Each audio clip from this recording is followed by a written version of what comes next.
Wabarakatuh. Perkenalkan kami dari kelompok yang membahas tentang artikel From Sabang to Merauke, keberadaan Oreochromis mosabicus dan Oreochromis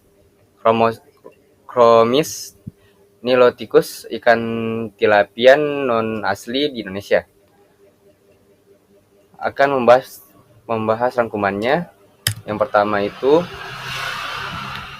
spesies non asli, alien spesies atau organisme yang tidak berasal secara alami dari wilayah biografis tertentu. Jenis asing invasif atau disingkat AIS. AIS atau alien spesies yang mengancam keanekaragaman hayati asli dan menimbulkan masalah ekonomi, ekologis, sosial, dan lain-lain. Contohnya ada tilapia atau Mozambique tilapia dan Nila tilapia, merupakan ikan budidaya paling dikenal dan paling banyak tersebar di dunia, termasuk Indonesia sejak 1936. Indonesia memiliki strategi nasional untuk mengolah IAS atau jenis ikan asing yang invasif.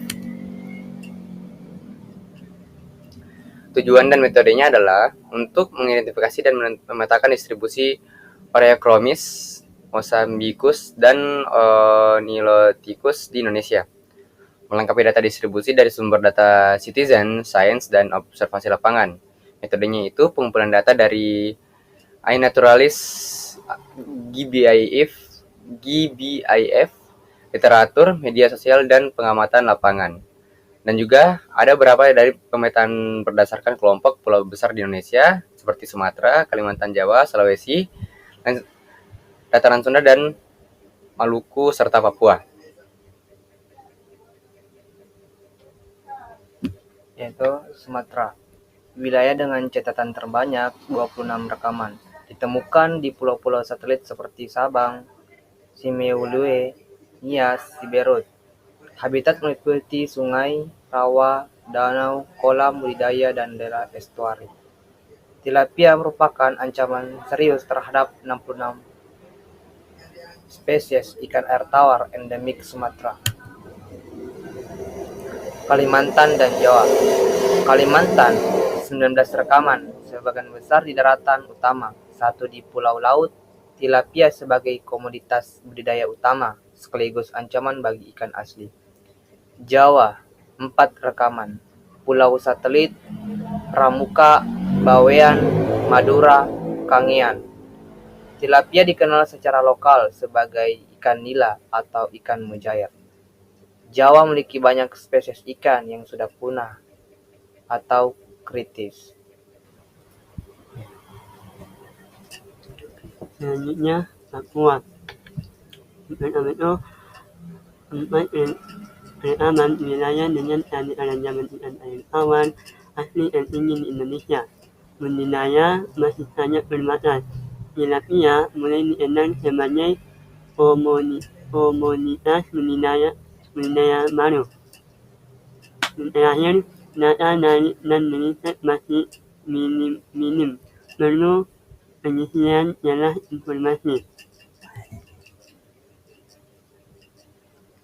Selanjutnya, Sulawesi, Lesser Sunda, dan Maluku. Sulawesi, 14 rekaman terbesar di daratan utama dan pulau satelit atau Sahel Selayar. Danau tempe terisi tilapia invasif.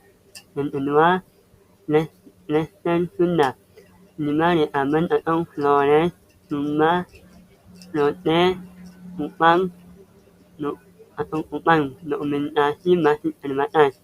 Yang terakhir, Maluku, 8 rekaman atau Morotai, Halmahera, Macam, Muru, Seram, Yamnena, Tuni masih sangat minim. Baik, saya akan menjelaskan bagian dampak dan implikasi. Yang pertama itu ada tilapia mengancam keanekaragaman ikan asli akibat kompetisi dan perubahan habitat. Yang kedua, pentingnya strategi pengolahan IAS untuk menjaga keberlanjutan ekosistem air tawar. Yang ketiga, dibutuhkan penelitian lanjutan dan monitoring distribusi Oreochromis di seluruh kepulauan. Dan yang terakhir itu kesimpulan. Yang pertama itu Orechromis mosambicus dan Niloticus telah menyebar luas di seluruh Indonesia sejak pertama kali dikenalkan di Jawa pada 1936. Yang kedua, ikan ini sangat penting secara ekonomi dan budidaya, namun berisiko besar mengancam ikan air tawar asli. Dan yang ketiga itu distribusi tersebar hingga ke pulau-pulau satelit dan wilayah yang terpencil. Yang keempat, perlunya pengelolaan dan riset lebih lanjut di seluruh wilayah Indonesia. Baiklah,